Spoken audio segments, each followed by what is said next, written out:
December 12, 1944, Allied Processing Center. Northeastern France. The frost bites through the thin wool of Greta Hoffmann's Wehrmacht auxiliary uniform as she stands in the December wind, hands trembling not from cold alone. At 23 years old, the communications specialist from Dresden watches American soldiers approach the holding area where 47 German women wait in tense silence. She expects interrogation. Perhaps worse, the propaganda films shown in training depicted Allied soldiers as vengeful conquerors who showed no mercy to captured enemies. Her mind races through the stories whispered in barracks. The warnings drilled into every auxiliary about what happens when armies clash and women become spoils of war. The iron gate swings open with a metallic groan that makes her flinch. An American lieutenant enters, flanked by 2 enlisted men carrying something bundled in their arms, not weapons, not chains, but what appears to be folded fabric. Greta's breathing quickens. Her colleague Margarethi, a radar operator from Munich, age 26, grips her arm with fingernails pressing through the sleeve. The other women draw closer together. A defensive cluster of field gray uniforms and pale faces marked by sleepless nights and the journey from the collapsing German front lines. The lieutenant stops 3 meters from the group. He removes his helmet, revealing sandy hair and a face impossibly young, perhaps 25 at most. When he speaks in halting German, learned from a phrasebook, his voice carries neither threat nor contempt. The soldiers behind him begin unfolding the bundles. And Greta sees thick wool coats, American military issue. Steam rising slightly in the cold air as if freshly warmed. "For you," the lieutenant says, gesturing to the coats. "Cold tonight." Greta stares, unable to process the contradiction between expectation and reality. Her propaganda training never prepared her for this moment. Why would enemy soldiers offer comfort to those they should despise? Before we continue with Greta's extraordinary story, hit that subscribe button and turn on notifications, because this channel brings you the untold human stories from history's most complex moments. Give this video a like if you appreciate real history beyond the headlines. Now let's discover what happened next. The journey to this moment began 3 days earlier when Greta's communications unit received orders to evacuate their position near the Belgian border as American forces advanced through the Ardennes. The Wehrmacht Auxiliary Corps, created in 1940 to address military labor shortages, employed over 470,000 German women by late 1944 in roles ranging from communications to anti-aircraft operations. These women wore uniforms, followed military protocol, and served under combat conditions. Though Nazi ideology officially maintained, they remained civilians supporting the war effort rather than true soldiers. Greta joined in 1943, motivated by a combination of patriotic duty and practical necessity. Her father's printing business in Dresden collapsed under wartime restrictions, and military service offered steady pay and purpose. The training emphasized technical skills in radio operations and Morse code, but also included ideological instruction. Propaganda officers showed films depicting Allied soldiers committing atrocities, emphasized that capture meant humiliation or death, and instructed women to destroy equipment and flee rather than surrender. When American artillery began ranging their communications post on December 9th, the evacuation descended into chaos. Vehicles broke down, roads clogged with retreating troops, and communication with command collapsed. Greta's unit, 47 women, aged 19 to 34, found themselves cut off when an American armored column appeared on the only road west. Their commanding officer, a 52-year-old Wehrmacht captain named Erdmann, made the decision that would have seemed unthinkable months earlier. White flag, hands raised. Surrender to advancing American forces. The capture itself proved anticlimactic. American soldiers, initially surprised to encounter uniformed women, radioed for instructions while keeping weapons lowered but ready. Military police arrived within an hour, processed the group with bureaucratic efficiency, and transported them to a converted French factory serving as a processing center for prisoners of war. During the truck ride, Greta expected abuse or threats. Instead, a young American soldier offered her a canteen of water and asked in broken German if she needed medical attention. The dissonance between propaganda and reality begins gnawing at her convictions. Before they even reach the processing center, she thinks of the films showing Allied soldiers as monsters, the warnings that capture meant torture or execution. Yet the Americans treat them with professional distance rather than hatred, checking for weapons, recording names and ranks, but offering water and directing them to latrines upon arrival. No violence, no threats, just the mechanical process of modern warfare's bureaucracy. Inside the processing center, the women wait in a converted warehouse space with concrete floors and high windows filtering weak winter light. Guards patrol outside rather than among them, an unexpected courtesy that allows private conversation. Margareve, the Munich radar operator, whispers her fears to Greta, fears shaped by the same propaganda training, by stories of what happens when armies treat women as property rather than people. Others in the group remain silent, faces drawn with exhaustion and uncertainty. The waiting stretches across hours. They receive no food, no information, only the sound of trucks arriving and departing outside the warehouse walls. Greta's mind oscillates between hope and dread. Perhaps the professional treatment represents temporary policy before harsher reality descends. Perhaps the propaganda warnings hold truth delayed rather than truth disproven. She tries to remember International Red Cross protocols discussed in training, something about treating prisoners humanely, about medical care and adequate food, but the specifics blur under stress and exhaustion, night approaches and temperature drops. The warehouse offers no heating, and their thin Wehrmacht uniforms provide minimal insulation against December cold, penetrating through walls and floor. Greta begins shivering uncontrollably around 1700 hours, muscles cramping with involuntary spasms. Other women huddle together for warmth, sharing body heat in small clusters. Some cry quietly.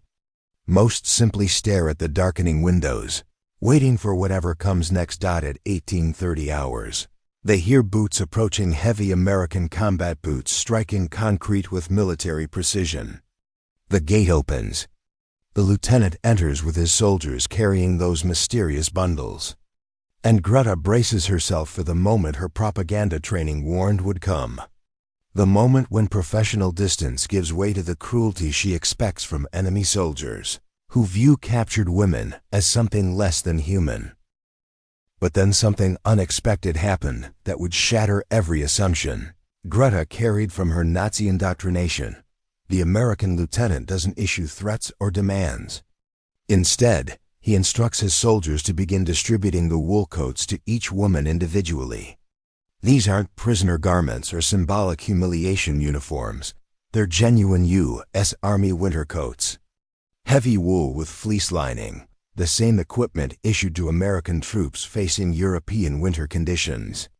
Each coat represents significant military value, worth approximately $22.50 in 1944 procurement costs, equivalent to nearly 2 weeks' pay for an American private.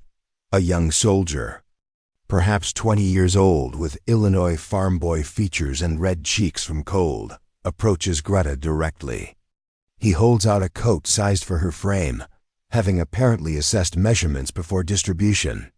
When she hesitates, frozen by confusion and residual fear, he takes another step forward and gently drapes the coat over her shoulders.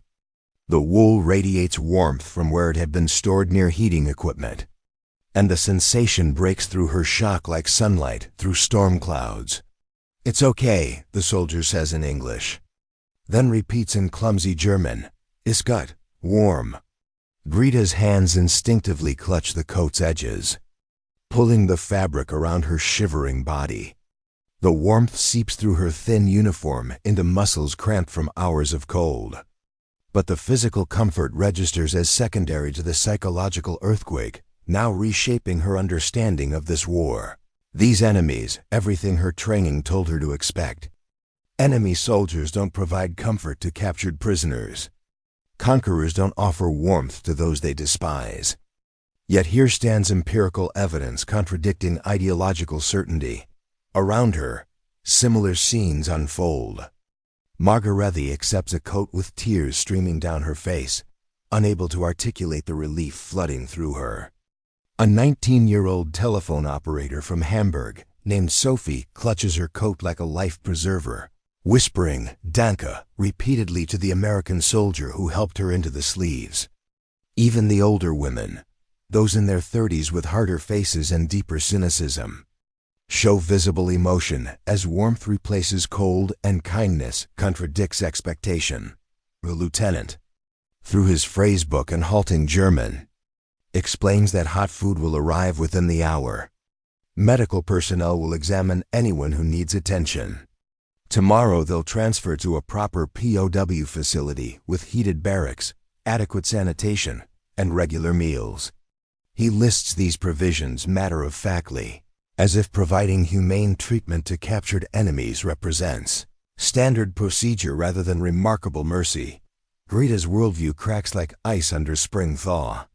She thinks of the propaganda films showing Allied brutality, the warnings about capture, the ideological certainty that enemies represent evil incarnate, yet the evidence contradicting. That narrative surrounds her in wool and warmth, and young American faces showing concern rather than contempt. Cognitive dissonance creates almost physical pain. Accepting this reality means admitting her government lied, her training deceived her. Her fears were manufactured rather than justified. Why?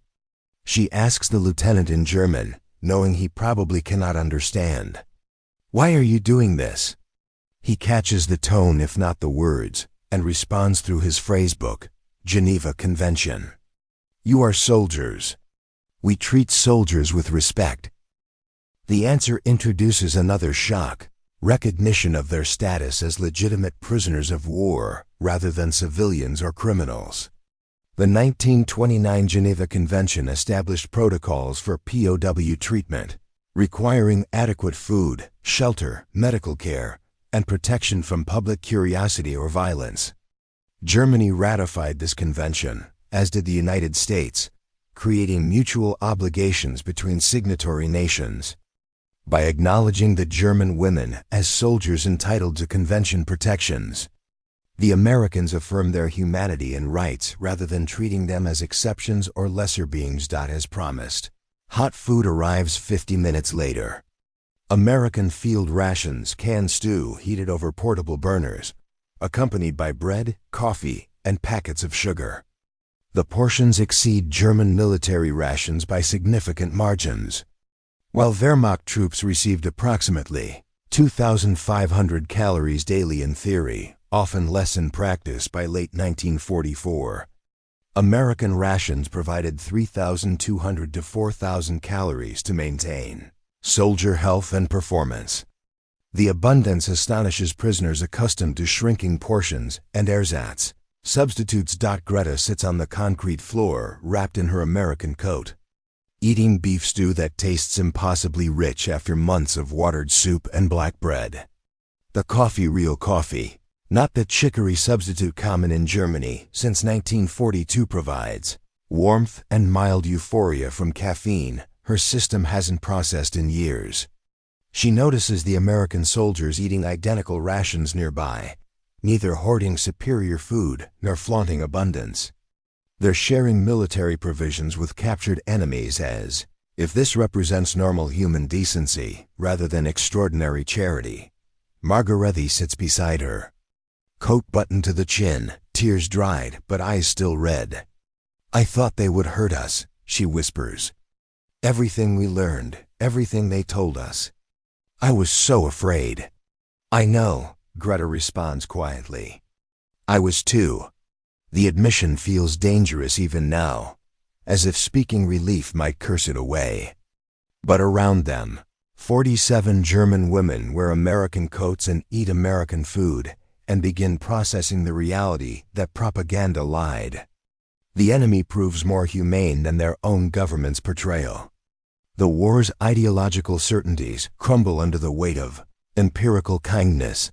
The transformation from enemy to human accelerates as the processing continues according to strict protocols. The Geneva Convention of 1929 established comprehensive requirements for prisoner treatment, building on earlier Hague conventions that attempted to civilize warfare's brutalities. Article 2 specified that prisoners must be humanely treated at all times and protected against violence, intimidation, insults, and public curiosity. Article 11 required food rations, equivalent in quantity and quality to those provided to depot troops of the detaining power. Article 12 mandated adequate clothing suited to the climate. Replaced or repaired as needed. American military doctrine took these requirements seriously, partly from genuine humanitarian conviction and partly from pragmatic calculation. Treating prisoners well encouraged surrender, reduced resistance, and maintained moral high ground in a war against fascist ideology. The U.S. Army Provost Marshal General's Office oversaw POW operations, managing approximately 425,000 prisoners held in continental United States facilities by war's end, plus hundreds of thousands more in European theaters. Germany held roughly 95,000 American POWs during the conflict, creating mutual incentive for decent treatment through reciprocal vulnerability. Greta learns these statistics gradually over subsequent days as she transitions through the POW processing system. Medical examination occurs on December 13th, conducted by an American Army doctor and female nurse who treat her with clinical professionalism. They check for injuries, malnutrition, infectious diseases. Standard screening performed on all prisoners, regardless of nationality or gender. The doctor notes her general health as fair despite recent stress, prescribes vitamin supplements to address minor deficiencies, and clears her for transfer to a regular POW facility. The facility itself, a converted French military barracks outside Reims, houses approximately 3,200 German prisoners by mid-December 1944, segregated by gender into separate compounds, but operated under identical protocols. The women's section accommodates 280 prisoners in heated dormitories with beds, mattresses, and blankets. Communal washrooms provide hot water for bathing. A dining hall serves 3 meals daily, totaling approximately 2,800 calories, less than American soldier rations but substantially more than German civilian populations. Received in the war's final year, the contrast with conditions in Germany becomes stark through letters from home. Mail service, guaranteed under Geneva Convention Article 36, allows prisoners to send and receive correspondence monitored for security but not censored for morale. Greta receives a letter from her mother in Dresden, dated November 28, describing food shortages, coal rationing, and constant Allied bombing raids. Her mother's careful phrasing cannot disguise desperation, asking whether Greta can send food, mentioning neighbors dying from malnutrition, describing women trading jewelry for potatoes. Reading this letter while sitting in a heated barracks after eating a full meal creates profound guilt and confusion. Greta recognizes that she possesses better conditions as a prisoner than her mother experiences as a citizen of the nation fighting to keep her imprisoned. The irony cuts deep, forcing recognition that American resources vastly exceed German capacity. By late 1944, United States produces approximately 300,000 military aircraft during the war compared to Germany's 119,000. American industrial output dwarfs German production across all categories: vehicles, ships, munitions, food. This material reality manifests in 1,000 small ways throughout the POW facility. The abundance shocks German prisoners accustomed to scarcity electric lighting available throughout the night, toilet paper freely provided, soap distributed weekly, medical supplies apparently unlimited. American guards eat lunch that includes fresh fruit, white bread, and meat, casually discarding portions that would feed a German family for days. The waste horrifies prisoners until they recognize it represents not callousness but incomprehensible plenty, the symbolic object that comes to represent this abundance and the underlying humanity. Appears on Christmas Eve 1944, American Red Cross representatives visit the facility distributing holiday packages to all prisoners, a tradition maintained even for enemy combatants under international humanitarian principles. Each package contains cigarettes, candy, writing materials, and most memorably, chocolate bars. Not the bitter ersatz chocolate common in Germany since 1942, but real milk chocolate, manufactured by American companies like Hershey's and Nestle. Greta receives her package from a Red Cross volunteer, an older American woman, perhaps 60 years old, with grandmother's hands and gentle eyes. The woman wishes her Merry Christmas in English, and Greta responds with Danke and hesitant English, thank you, learned from interacting with guards. The chocolate bar, a Hershey's milk chocolate weighing 1.55 ounces, becomes a talisman, representing everything unexpected about her captivity. She doesn't eat the chocolate immediately. Instead, she holds it carefully, reading the wrapper's English text, processing that enemy soldiers provide Christmas gifts to prisoners, while her own people struggle to find bread. The gesture transcends material value, representing recognition of shared humanity and holiday tradition that survives even in war's depths. When she finally breaks off a square and lets it melt on her tongue, the sweetness triggers memories of childhood Christmases before war, before ideology, before the propaganda that taught her to fear these generous enemies.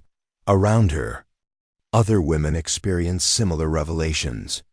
Sophie, the young Hamburg telephone operator, cries while eating her chocolate, overwhelmed by unexpected kindness. Margarete saves half her bar to send home to her family, a gesture the American guards permit despite regulations. Understanding the impulse to share, scarcity-defying abundance with loved ones suffering in a collapsing nation. The chocolate appears again in a letter Greta writes to her mother on December 28th, carefully phrasing her description to pass censorship while conveying the extraordinary nature of her treatment. She mentions receiving a Christmas package, describes the chocolate, and assures her mother that she remains healthy and adequately fed. She cannot directly criticize German propaganda or praise American generosity without risking letter rejection. But the subtext communicates clearly enough: daughter imprisoned by enemies receives better care than mother remains free at home. January 1945 brings organizational changes as the war's end approaches and POW populations swell. Greta transfers to a larger facility in Belgium housing over 8,000 German prisoners, including 600 women. The expanded population allows for more structured programming, including educational classes, vocational training, and work details that comply with Geneva Convention provisions, allowing prisoner labor for non-military purposes with appropriate compensation. She volunteers for kitchen duty, motivated partly by boredom and partly by curiosity about the food supply system that sustains such abundance. Working alongside American cooks and German prisoner assistants, she witnesses the industrial-scale provisioning that supports Allied operations. Warehouses hold literal mountains of canned goods, flour sacks, sugar, coffee, powdered milk. Supply trucks arrive daily with fresh vegetables, meat, dairy products. The quantities boggle her understanding. Enough food to sustain armies and prisoners, with casual surplus that would end starvation across Germany if distributed there. Instead, an American mess sergeant, a 34-year-old career soldier from Texas named Williams, treats the German workers with gruff professionalism. He expects competent work and promptness, but offers neither abuse nor condescension. During a cigarette break one February afternoon, he shares coffee with the German detail, the gesture now familiar but still remarkable to Greta. Real coffee, freely offered. Shared between victor and vanquished as if hierarchy dissolves in communal labor's routine. "You work good," Williams says in simple English, knowing the Germans comprehend basic phrases. "No lazy." I respect that. Greta understands enough to nod acknowledgement. She's learned perhaps 100 English words through immersion, and Williams has picked up a dozen German phrases. This linguistic middle ground facilitates basic human connection across the war's ideological divide. They'll never discuss politics or philosophy, but they can coordinate kitchen work and share coffee and recognize mutual humanity in daily interactions, small courtesies. The chocolate reappears when Williams offers his work detail small pieces on Valentine's Day, a purely American holiday unknown in German tradition but observed with casual generosity by soldiers far from home. He produces a paper bag containing broken chocolate pieces, leftovers from some American celebration, and passes it around the kitchen detail like communion. Greta takes a piece, savoring not just sweetness but the gesture's symbolism, enemies sharing treats. Transcending war through basic human decency. By March 1945, news filters through the facility about Germany's collapsing eastern and western fronts. Prisoners listen to BBC radio broadcasts in controlled settings, learning of Soviet advances through Prussia, American forces crossing the Rhine, systematic reduction of the Reich to rubble and desperation. Greta processes this information with complex emotions, grief for her nation's destruction, relief that war's end approaches, and growing understanding that Germany's defeat represents justice rather than tragedy. The propaganda's complete inversion becomes clear. Her training portrayed the Allies as barbaric enemies who would destroy German culture and enslave its people. Reality demonstrates the opposite. Germany's Nazi regime brought barbarism, enslavement, and destruction across Europe, while Allied forces offer relative humanity even to captured enemies. The recognition proves painful because accepting it means acknowledging complicity, however indirect. In a profoundly evil system, educational programming at the facility includes orientation classes preparing prisoners for eventual repatriation and denazification processes. American officers explain, through German-speaking interpreters, that Germany will undergo political transformation, that Nazi ideology will be eradicated, that democracy and human rights will replace fascist totalitarianism. Some prisoners resist these messages, clinging to ideological loyalty despite evidence. Others, like Greta, embrace the possibility of national redemption through fundamental change. She volunteers to assist with translation work, helping American personnel communicate with German prisoners who speak no English. The role places her in an intermediary position, no longer quite prisoner, not yet free, but functionally collaborating with captors toward shared goals of efficiency and mutual understanding. Some fellow prisoners view this cooperation as betrayal. Others recognize it as pragmatic adaptation to irreversible reality. The translation work brings her into regular contact with an American intelligence officer, Captain Elizabeth Morrison, age 29, who conducts interviews gathering information about German military organization and morale. Morrison treats Greta as a professional colleague despite their prisoner-captor relationship, discussing translation nuances and sharing insights about cultural differences.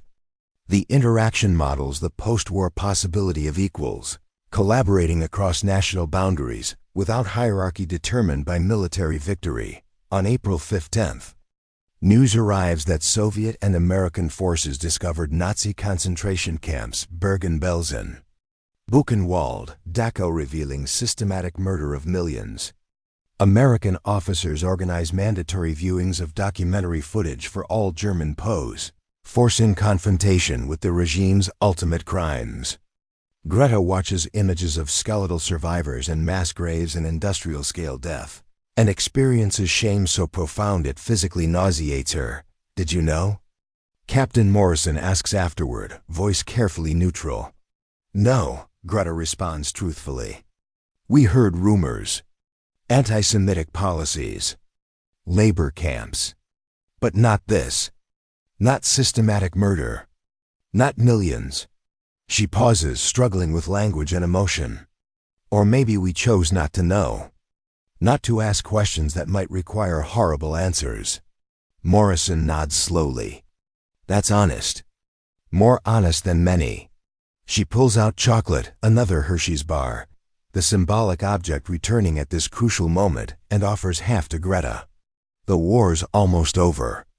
What comes after depends on people willing to be honest about what happened and why.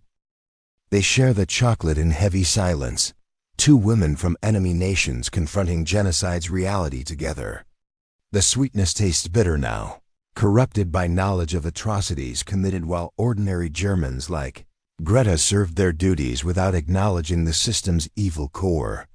Yet the gesture itself, sharing food, maintaining connection despite horror, affirms that humanity survives even after such profound moral failure. May 8, 1945, brings official German surrender and war's end in Europe. The POW facility erupts in complex reactions, some prisoners grief-stricken by national defeat, others relieved that killing finally stops, most experiencing both emotions simultaneously. American guards maintain order without celebration, understanding that victory and defeat create different suffering, but suffering nonetheless. Repatriation planning begins immediately, but proceeds slowly due to logistical complexity. Germany lies in ruins, infrastructure destroyed, government non-existent, millions displaced. Returning prisoners to such chaos presents enormous challenges. Additionally, the Allied Occupation Administration requires screening to identify war criminals, SS members, and hardcore Nazis who might pose security threats during reconstruction. Greta's screening occurs on June 3rd. Conducted by American and British intelligence officers, reviewing her service record and conducting detailed interviews. Her role as a Wehrmacht auxiliary in communications places her in the low-risk category. She held no political position. Joined from economic necessity rather than ideological fervor, and showed no evidence of war crimes or fanatical Nazi loyalty. The officers clear her for eventual repatriation, likely within 3 to 6 months as transportation becomes available. The waiting period allows for vocational training programs designed to prepare prisoners for return to a transformed Germany. Greta enrolls in an English language course taught by American personnel and German-speaking volunteers. The 75-hour curriculum covers basic conversation, reading, and writing skills deemed valuable for navigating Allied occupation and potential reconstruction employment. She also participates in democratic education programs introducing concepts like free elections, constitutional rights, and civil society ideas systematically suppressed under Nazi totalitarianism. American instructors emphasize that Germany's future depends on citizens embracing these principles, rejecting the fascist ideology that led to catastrophic war. Some prisoners dismiss this programming as Victor's propaganda. Greta absorbs it hungrily, recognizing these ideas as lifelines toward different national identity. On August 15th, news arrives of Japan's surrender following atomic bomb use. The war truly ends globally, triggering celebrations among American personnel and resignation among German prisoners who recognize the complete totality of Axis defeat. Captain Morrison visits Greta that evening, bringing chocolate, a tradition now, the symbolic object appearing at transition moments to mark their unlikely friendship. You're scheduled for repatriation in October, Morrison says, handing over the Hershey's bar. I wanted to tell you personally. Greta accepts the chocolate, emotion tightening her throat. Thank you for everything, for treating us like humans when you could have chosen otherwise. Morrison smiles slightly. The Geneva Convention requires it. But more than that, you can't build a decent peace by creating martyrs and grievances. Germany needs to transform, but that requires hope and dignity, not just punishment and humiliation. The wisdom in these words prove prophetic. Post-war Allied occupation policy, especially in American zones, emphasized reconstruction and rehabilitation rather than vindictive destruction. The Marshall Plan, announced in 1947, would provide over $13 billion in economic assistance to rebuild European economies, including former enemies. This generosity unprecedented in history for victors toward vanquished creates conditions for Germany's democratic transformation and European reconciliation. Greta returns to Dresden on October 23, 1945. Traveling by military transport through a landscape of ruins. The city she left in 1943 no longer exists. Allied bombing raids, including the devastating February 1945 firebombing, killed approximately 25,000 people and destroyed 90% of the city center. Her family's home survived through luck, but the neighborhood surrounding it resembles a crater-marked moonscape of rubble and skeletal building remnants. Her mother, aged 49 and looking 70, embraces her with fierce desperation. Her father, who survived the firebombing working as a civil defense volunteer, weeps openly. They've received only sporadic letters during her captivity and feared the worst despite her communications. Seeing her alive and relatively healthy overwhelms them with relief that temporarily overshadows the trauma surrounding them. That night, Greta shares the last piece of chocolate from her final Hershey's bar with her parents. She's hoarded this piece through repatriation processing and the journey home, preserving it as a tangible reminder of unexpected humanity discovered in captivity. Her parents taste it silently, processing flavors absent from German experience for years, and listen as she describes American treatment, the coats, the food, the kindness that contradicted propaganda's lies. They could have punished us, she says quietly. We would have deserved it after everything Germany did. But they chose differently. They treated us like human beings. Her father nods slowly. Then perhaps there is hope for rebuilding. Not just buildings, but the nation's soul. The next 2 decades test that hope through occupation, denazification, economic reconstruction, and cultural transformation. Greta finds work as a translator for American occupation authorities in Dresden, using English skills acquired during captivity to facilitate communication between occupiers and occupied. The position proves both valuable and controversial. Some Germans view collaboration with occupation forces as betrayal, while others recognize it as pragmatic necessity and opportunity to shape reconstruction positively. Soviet occupation of Eastern Germany, where Dresden falls, creates complications absent in Western zones. The USSR pursues harsher denazification and greater economic extraction, viewing Germany primarily as defeated enemy rather than potential ally. Yet even here, reconstruction proceeds driven by necessity. Cities need rebuilding. Infrastructure requires repair. Economy must restart to sustain population survival. Greta marries, in 1948, to a man named Klaus who served in the Wehrmacht on the Eastern Front and spent 3 years in Soviet captivity under conditions far harsher than her American experience. They share understanding born from war's trauma and determination to build different futures than their pasts. Their daughter, born in 1950, represents hope for generation untainted by Nazi ideology and educated in democratic values. Through the 1950s, Germany divides formally into East and West, communist and capitalist, Soviet and American spheres. This division, while creating new tensions, also drives reconstruction as both sides compete to demonstrate their system's superiority. The Federal Republic of Germany, West Germany, experiences economic miracle growth rates of 8% annually through much of the decade, driven by Marshall Plan assistance, currency reform, and industrial rebuilding. The German Democratic Republic, East Germany, recovers more slowly under Soviet control but still achieves dramatic improvement over immediate post-war devastation. Greta watches these transformations from Dresden. Living under communist system, she neither chooses nor enthusiastically supports, but adapts to as millions of other East Germans do. She teaches English at a technical school, raises her daughter with careful attention to truthfulness and human dignity, and maintains private skepticism about propaganda from both communist and capitalist sides. The chocolate, or rather, its memory remains a touchstone. She tells her daughter about the Americans who gave coats and food to cold, frightened prisoners who treated enemies with humanity when vengeance would have been understandable. She uses this story to teach that individuals choose decency or cruelty, regardless of ideology or nationality.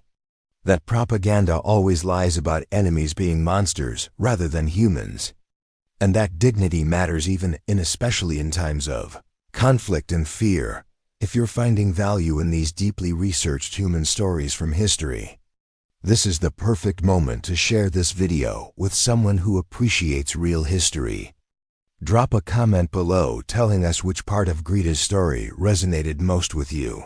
Your engagement helps us bring more of these untold stories to light. In 1963, Greta receives an unexpected letter forwarded through Red Cross tracing services.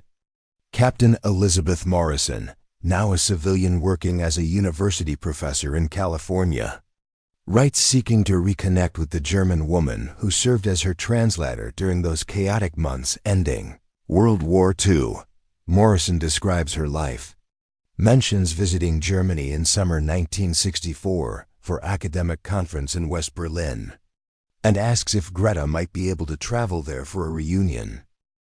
The logistics prove complicated. East Germans face severe restrictions on Western travel, requiring government approval, rarely granted except for elderly visiting family. But Greta's teaching position and clean record provide some advantage, and the academic conference angle allows her to request permission to serve as English language guide for East German academic delegation attending the same event.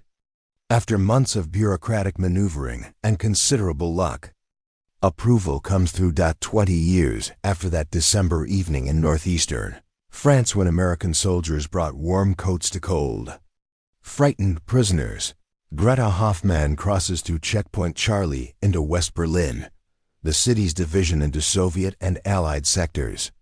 Physically separated by the Berlin Wall constructed in 1961, makes the Cold War's abstraction brutally concrete. She passes through checkpoints and barriers, transitioning from communist East to capitalist West, and experiences the jarring contrast between systems. West Berlin gleams with prosperity shops filled with goods, cars crowding streets, modern buildings rising beside carefully restored historical structures. The abundance startles her despite expectations, echoing that long-ago shock of discovering American plenty in POW facilities. Morrison meets her at the conference hotel. A professional woman of 51 now, hair graying but eyes still sharp with intelligence and warmth. They recognize each other instantly despite decades' passage, and embrace with emotion that transcends their culture's typical reserve. "Greta," Morrison says simply, "I'm so glad you made it." They sit in the hotel restaurant overlooking the Kurfürstendamm, ordering coffee and cake while catching up on 20 years. Greta describes her life in Dresden, her husband's experiences in Soviet captivity that made her own American imprisonment seem merciful by comparison, her daughter now 13 and hoping to study medicine.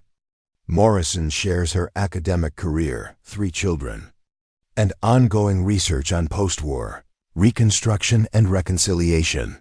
Then Morrison reaches into her purse and produces a Hershey's chocolate bar, the same familiar brown wrapper, the same 1.5-ounce size. the symbolic object returning at this reunion moment with perfect narrative symmetry. "I brought this for you," Morrison says, smiling. "For old time's sake." Greta takes the chocolate bar, laughing and crying simultaneously. She sets it on the table between them, this small object representing kindness across enemy lines, humanity persisting through war's brutality, and hope that transcends ideology's divisions. "Do you remember what you told me back then?" Greta asks. "About building decent peace requiring hope and dignity, not just punishment?" Morrison nods. "I remember." "You were right," Greta says. "Not perfectly, Germany still divides. Cold War replaces hot war. New ideologies create new conflicts. But without that hope, without the dignity you showed us when we expected only punishment, I don't think we could have found the strength to transform. You taught me that enemies remain human, that even in war's worst moments, decency remains possible." They share the chocolate in the Berlin sunshine. Two women whose lives intersected, briefly during history's catastrophic conflict and reconnected in its complicated aftermath. The sweetness tastes exactly as Greta remembers, not just sugar and cocoa, but hope crystallized into something tangible. Proof that human beings can choose kindness even when systems encourage cruelty. Morrison asks about Greta's plans, and learns of her careful hope that her daughter's generation might live free from the wars and ideologies that define their own lives. Greta describes teaching English to East German students not as capitalist propaganda, but as a bridge language enabling communication and understanding across divisions. She expresses quiet pride that her daughter shows no interest in military service or political extremism, only in healing people as a doctor, a profession dedicated to preserving life rather than destroying it. "That's the real victory," Morrison observes. "Not military triumph or ideological defeat, but raising children who value human life and dignity above national pride or ideological purity." The Berlin Conference proceeds over 3 days, bringing together scholars from both East and West to discuss European reconstruction and reconciliation. Greta serves as translator for the East German delegation, facilitating conversations between communist and capitalist academics seeking common ground despite Cold War divisions. The work echoes her wartime translation duties, bridging linguistic and cultural gaps, enabling communication between people. Ideological systems declare enemies. On the final evening, Morrison and Greta walk along the Berlin Wall, that concrete barrier symbolizing Europe's division and the incomplete nature of post-war peace. They discuss the irony of Germans now divided among themselves, the tragedy of war replacing war, the stubborn persistence of hope despite setbacks and disappointments. "Do you regret it?" Morrison asks. "Surviving, rebuilding, all of it?" Greta considers carefully before responding. "No, the survival itself justifies everything. Germany deserved defeat. Our government committed terrible crimes, unleashed catastrophic war, caused suffering beyond measure. But individual Germans, ordinary people like me, we deserve the chance to become better. You and your country gave us that chance when you could have chosen vengeance. That gift, that unexpected mercy symbolized by warm coats on a cold December night, it made everything after possible."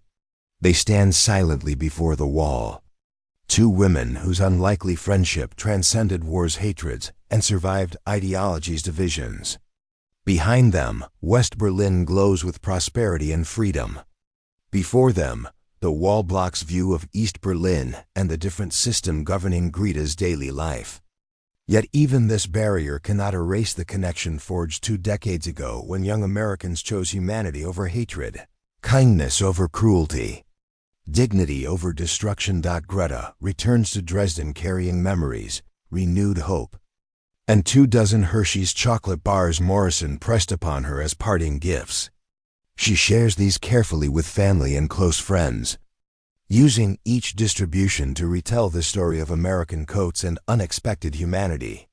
teaching through chocolate sweetness that propaganda lies about enemies, that individuals choose decency, and that hope survives even through history's darkest chapters.